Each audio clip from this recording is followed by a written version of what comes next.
Hello everybody, Matt here, and today we're going to be doing a review of the soundtrack to Over the Garden Wall.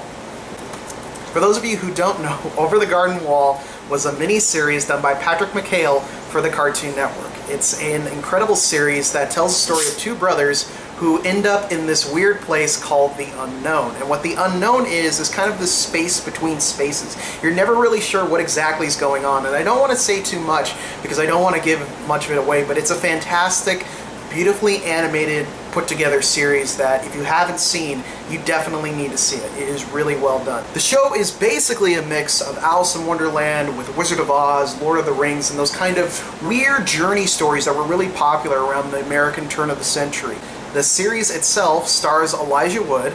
It also features appearances by Christopher Lloyd, John Cleese, and even Tim Curry playing a character in there. It's very, very well performed by the people that were there. The music itself is done predominantly by a group called the Blasting Company. They're a fantastic group, check them out. They're very much in the same vein as, say, Squirrel Nut Zippers, so if you like that kind of new, retro, swing stuff, you would definitely like the Blasting Company. They're very, very good. Mondo is a company that actually started out making t-shirts, and they do a lot of work with the Alamo Drafthouse and produce a lot of special edition posters, soundtracks, figures, t-shirts, buttons, everything you could imagine.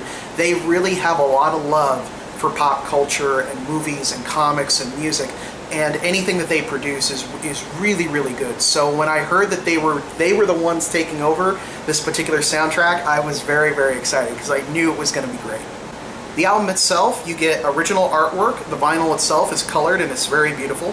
They also come with a booklet which has sheet music, track information, and of course the lyrics. Now I'm going to talk about what's good about this and what's bad about this. The good about this is that the art is absolutely incredible. It's all original artwork, so if you're a fan of the series, you've never seen this before. I love this album cover. Every time I look at it, I see something different, like the Beatrice and the frog that are in the lantern and the hand of the beast creeping in there. The gatefold image is absolutely fantastic. I don't know if it's going to show up on camera or not, but you've got the boys down here, and then you've got this black image with the glossy of the beast. There you go. Very cool. Creeping in. He's always there. Very disturbing and very creepy. You can tell that a lot of care went into this. This is a really well put together, designed album. As I said before, the vinyl is colored. I'll go ahead and I'll get this out for you here in this very beautiful harvest color that you get right there. Splatter, orange, yellow, translucent, whatever you want to call it. On the back side, you actually get the eye of the beast, which is very cool as well on the B side there. This, very, very cool to see this thing spinning on your turntable. As for the recording itself, it's absolutely pristine. It's a very well mixed album, a lot of highs, a lot of lows, and it just comes through your speakers very, very beautifully. And everything is there. That's another great thing about this particular album release, is that it contains everything from the miniseries. Even stuff that was just in the background of certain scenes are on this particular album. Stuff I didn't even notice were on here. All in all, there are about 32 different tracks on here, and they are very, very cool to have everything right here. Now I'm going to talk about what doesn't work with this particular album, and it really is all right here in the booklet. It is cool to have this, but there's just some odd things about it that kind of made me question it, and if there's anything bad I can say about this release, it's pretty much all here. This feels like it should have been just the gatefold. I don't know why it had to be its own separate booklet. Usually I have the album out anyway, so this isn't like something like I'm going to remove from it and then take around the room. I'm going to have the album with me, so I don't know why this wasn't just part of the cover, why it wasn't just part of the packaging.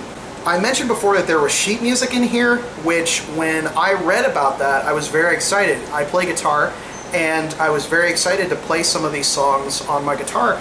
And I was kind of disappointed because there's only 5 songs in the sheet music here.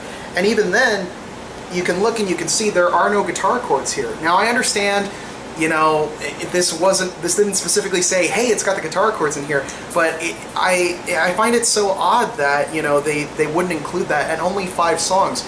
Not only that, they're incidental pieces. They're not really the main songs in the series. They're like background music and things like that. It's just very odd So I felt a little bit gypped by that. I feel like I was promised sheet music for the series, and what I got was just 5 songs that they just kind of picked and threw in there.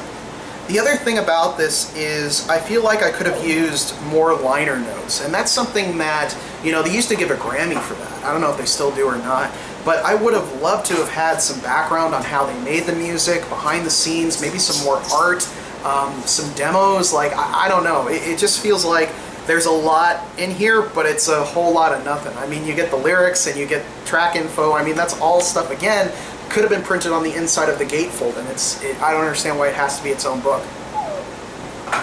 This is more of a nitpicky thing in the modern age, but there's no digital download included with this album. I think that's just odd. I really want this music on my phone. I want it digitally. I want to be able to have it. And so the fact that they didn't just include a digital download with it, I paid the money.